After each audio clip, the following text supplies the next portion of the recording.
प्रेम शुक्ला जी, आपके साथ शुरुआत करते हुए गिनती बताइए, कितने मुख्यमंत्री जेल के अंदर? आप लोगों के राज में ये आरोप लग रहा है शुक्ला जी कि आप लोग बड़े प्रेम से एक एक करके जो बड़े विपक्षी नेता हैं, जिनको आप वाकई देखते हैं कि आपके लिए वो चैलेंज हो सकते हैं, चुनौती हो सकते हैं। अरविंद केजरीवाल की पार्टी कहती है कि अगर आप किसी से डरते हैं तो सिर्फ केजरीवाल से, इसीलिए आपने इन सबको सलाखों के पीछे कर दिया। और ये नंबर्स कह रहे हैं कि आपके राज्य में सबसे ज्यादा विपक्षी नेताओं पर कार्रवाई हुई है, जबकि महज 6 बीजेपी या बीजेपी प्लस पर। जी देखिए, आप ही का आंकड़ा बता रहा है कि 2004 से 2014 में जब संयुक्त प्रगतिशील गठबंधन की कांग्रेस के नेतृत्व वाली सरकार थी, तब भी भारतीय जनता पार्टी के 3 और कांग्रेस के 5 नेताओं के विरुद्ध कार्रवाई हुई। इसका साफ संकेत है कि जिसमें ज्यादा भ्रष्टाचारी होंगे उसके खिलाफ ज्यादा कार्रवाई होगी।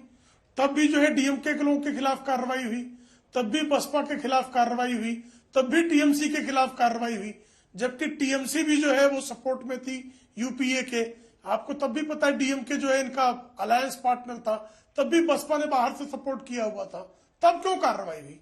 अगर प्रतिशोध के ही आधार पर कार्रवाई होती है तो अब भ्रष्टाचारियों के खिलाफ कार्रवाई क्यों न हो? श्रीमान अरविंद केजरीवाल के खिलाफ अगर प्रमाण साफ तौर पर दिखाई दे रहे हैं, हाईकोर्ट के समक्ष जब जो है मामला रखा गया, जब इंटरिम रिलीफ मांगने गए थे श्रीमान अरविंद केजरीवाल, तो जज ने कहा हाँ प्रमाण तो दिखाई दे रहा है। श्रीमान मनीष सिसोदिया के खिलाफ सुप्रीम कोर्ट का जज कहता है कि हाँ 338 करोड़ रुपए के मनी ट्रेल दिखाई दे रहे हैं। अब ऊपर से आप ईडी के अधिकारियों की जो है स्वयं जो है जासूसी करवा रहे हैं। ये आपका मैंडेट है क्या कि आप केंद्र के अधिकारियों की जो आपकी जांच कर रहे हो उनकी जासूसी कराने का मैंडेट जनता ने दिया हुआ है क्या? ठीक है। तो जिस तरह की आपकी हरकतें हैं, जो आपका जो किया है आपने, तो भरेगा कौन? अच्छा, एक सवाल है आपसे, इसका जवाब दीजिए, जिसके बाद मैं अन्य मेहमानों के पास जाऊंगी। आप कह रहे हैं कि बीजेपी में बहुत कम भ्रष्टाचार है, इसीलिए आपके खिलाफ कम कार्रवाई हुई, यूपीए के भी सरकार में। इतना अभाव आप लोगों को लगने लगा कि आपने कांग्रेस पार्टी के इतने सारे आरोपियों को अपने अंदर भर लिया, यही समझे? वरना उधर से जो आरोपी हैं उनको सबको गले क्यों लगा रहे हैं? अच्छा प्रश्न है, बहुत अच्छा प्रश्न है। धन्यवाद, जवाब भी अच्छा होना चाहिए। बहुत अच्छा प्रश्न है। अब मुझे कृपा करके बताइए, अशोक चौहान के खिलाफ प्रोसिक्यूशन का सैंक्शन न देने का काम कांग्रेस ने किया और फिर उनको मंत्री बनाया, तो अब इन्होंने ड्राई क्लीन करके साफ कर दिया, तो हमारे यहाँ आते गंदे कैसे हो गए? अजीत पवार के खिलाफ मुकदमा वापस लेने का उद्धव ठाकरे ने किया, आपकी सरकार ने किया, उसमें कांग्रेस और एनसीपी सरकार में शामिल थी। अब वो भारतीय जनता पार्टी में आ गए तो गंदे हो गए वो। आप इसी तरह से तमाम सर, इसका अच्छा जवाब क्या होता है? एक भी व्यक्ति के खिलाफ भारतीय जनता पार्टी ने प्रेम जी बस एक बार इजाजत दीजिए, आपको एक लाइन में अच्छा जवाब बता देती हूँ। हाँ, अच्छा जवाब इसका ये होता कि साम दाम दंड भेद, हमें चुनाव जीतना है, विपक्षियों को कमजोर करना है, जो इधर आता है हम सबको गले लगा देते हैं, भ्रष्टाचार भूल जाते हैं। बिल्कुल नहीं, बिल्कुल नहीं। और जिस पर ईडी की कार्रवाई नहीं होगी वो तो वैसे ही भ्रष्ट नहीं रहता। भ्रष्टाचार करने नहीं देते। किसके खिलाफ कार्रवाई नहीं हुई मुझे बताइए? आप मुझे बताइए, 2G के मामले में कांग्रेस ने स्वयं कार्रवाई की।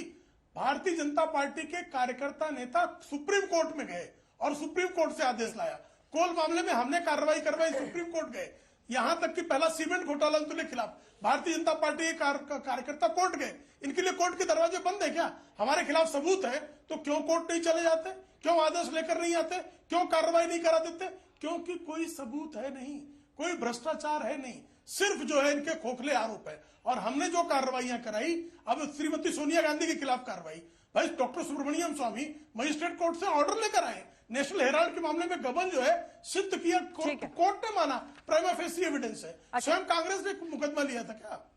चलिए अब अगले अभय दुबे जी पर आते हैं, जल्दी से अभय दुबे जी को दिखाइए। अभय दुबे जी, आपकी सरकार में भी तो इसी तरह की कार्रवाई हुई है, कांग्रेस पर भी कार्रवाई हुई है, तमाम पार्टियों पर हुई है, बीजेपी पर भी हुई है। आपने 7 बार, अगर बीजेपी सरकार ने 19 बार, तो आपने 7 बार कार्रवाई की थी टीएमसी के खिलाफ। ईडी ने, ईडी का एक्शन डीएमके के खिलाफ इनके राज में 6 बार हुआ है, तो आपके राज में 4 बार हुआ था। आगे पीछे ही चल रहे हैं सब। अंजना जी, आपने अभी आप ही के आंकड़े को मान लूं तो आपने बताया 3010 केसेस ईडी ने किए हैं भारतीय जनता पार्टी की सरकार के कार्यकाल में। ईडी ने 2023-24 का अपना सालाना रिपोर्ट में बताया है, देश के लोग चौंकिएगा मत ये सुनकर, कि 3010 में से मात्र 24 लोगों को सजा मिली है। बाकी सुप्रीम कोर्ट ये क्या कह रहा है सुन लीजिए। ये कह रहा है कि जिस वित्तीय घोटाले की जांच सीबीआई और ईडी करती है वहां देर शुरू हो जाती है। तल्ख टिप्पणी की सुप्रीम कोर्ट ने। एक खबर आई कि अश्विनी वैष्णव ओडिशा से राज्यसभा का चुनाव लड़ेंगे। 22 सीटें सिर्फ है, कैसे लड़ेंगे चुनाव। दूसरे दिन खबर आती है ओडिशा बीजेपी के विधायकों के यहां ईडी के छापे, लगातार छापों की कार्रवाई। तीसरे दिन खबर आती कि बीजेडी ने समर्थन की घोषणा की, अश्विनी वैष्णव को बीजेडी का समर्थन भारतीय जनता पार्टियों को देंगे। सर्वोच्च अदालत की सुर्खियां बनती है कि आरोपियों को जानबूझकर जेल में रखने के लिए सप्लीमेंट्री चार्जशीटें आप फाइल कर रहे हो। ये हेमंत सोरेन के केस में जी कुछ सारे पुरानी फाइलें निकालिए कि आपको एसपी बीएसपी का साथ कैसे मिलता था। सुनिए, कुछ पुरानी फाइलें निकालिए कि एसपी बीएसपी का समर्थन आपको कैसे मिलता था। अरे मेरे सवाल का तो जवाब दीजिए ना सर। फाइलों की तलाशी, अपने सवाल का जवाब दीजिए ना। तलाशी लीजिएगा। ये नंबर्स क्या कह रहे हैं? देखिए क्यों पर्दा डाल रहे हैं। 6 नंबर सुनिए ना, सुनिए नंबर क्या कह रहे हैं ये सुन लीजिए। बहुत बड़े नंबरों का खुलासा करता हूं। 38 ग्रुप के 179 बड़े प्रोजेक्ट्स में 3,80,000 करोड़ रुपए, जो पोस्टपेड सिम होती है, नाम सुना है? 3,80,000 करोड़ रुपए के प्रोजेक्ट दिए गए और उसके बाद इलेक्टोरल बॉन्ड से उन्होंने चंदा दिया है 2004 करोड़ रुपए का।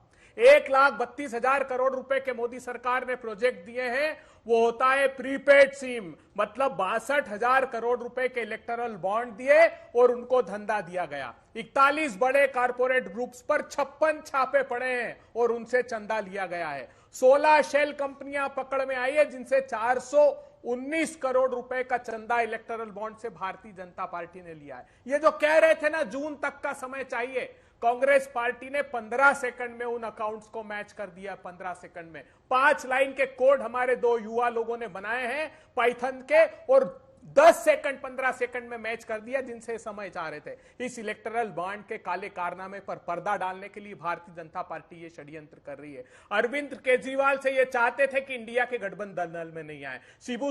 हेमंत सोरेन से चाहते थे कि वो दल में नहीं आए। इन्होंने आखिरी तक बीआरएस से बातचीत की, वहां बात नहीं बनी तो कविता को जेल में डाल दिया। अभी आखिरी बात कहता हूं, हेमंत बिस्वा शर्मा 2015 से ये बुकलेट निकाल रहे हैं, उस मुकदमे का क्या हुआ ये बताइए। शुभेंदु अधिकारी के मुकदमे का क्या हुआ। हसन मुंशरिफ जिसके बेटों में 40,000 किसानों के खातों से पैसे ट्रांसफर किए, ईडी ने एक के बाद एक मुझे पता था कि आप भाजपा ने प्रेस कॉन्फ्रेंस ली, वो मंत्री बना बैठा हुआ। नहीं, मैं 25 के मुकदमे ऐसे सुना दूंगा आपके केस में जो भारतीय जनता पार्टी के साथ। आखिरी बात मेरे सवाल का तो जवाब दीजिए ना अभय जी। अजीत, आप एक सेकंड में दूंगा, आखिरी बात कहने दीजिए। सुनिए ना, आप पिछली बार जब डिबेट में आए थे तब का भी मैं रिकॉर्डिंग उठा के चला दूं तो आपने एग्जैक्टली बोला था। एक बात तो महत्वपूर्ण बात है, कोशिश तो कीजिए।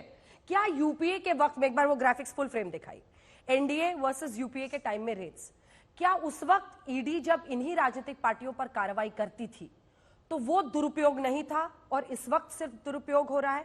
इसको जरा कॉन्टेक्स्ट में एक बार नंबर्स के नजरिए से भी तो बात कीजिए ना सर। ये तो रोज हम लोग करते हैं, ये पीएससी है, थोड़ा नंबर्स के एंगल से भी बातचीत हो जाए ना। ये नहीं जो रेट का नंबर के पार्टी वाइज। मैं नंबर के एंगल से बता रहा हूं जी। आप बताइए नंबर के एंगल से शिवसेना कैसे तोड़ी इन्होंने? ईडी के माध्यम से तोड़ी। भावना गवली, यामिनी जाधव, इनका प्रदीप सरनाइक, कौन लोग हैं ये, कैसे गए वहां पर? अजीत पवार का, आखिरी बात, अजीत पवार का चार्जशीट से नाम ड्रॉप कर दिया है, ये देश के लोगों को जानना चाहिए। अजीत पवार पर जुलाई 21 में ईडी ने प्रेस रिलीज जारी किया कि 826 करोड़ का स्कैम है। सुनेत्रा पवार, अजीत पवार की 65 करोड़ की संपत्ति जब्त की, ये गले मिले, देश के लोगों जान लो, और चार्जशीट से दोनों हस्बैंड वाइफ का नाम ड्रॉप कर दिया है। ये इनका मुखौटा है, इसको जानने की कोशिश करो। जो शरण में चले जाएगा उसके सारे पाप धुल जाएंगे, लेकिन जो साथ नहीं आएगा उसकी पार्टी तोड़ दी जाएगी, उसके नेताओं को जेल भेज दिया जाएगा।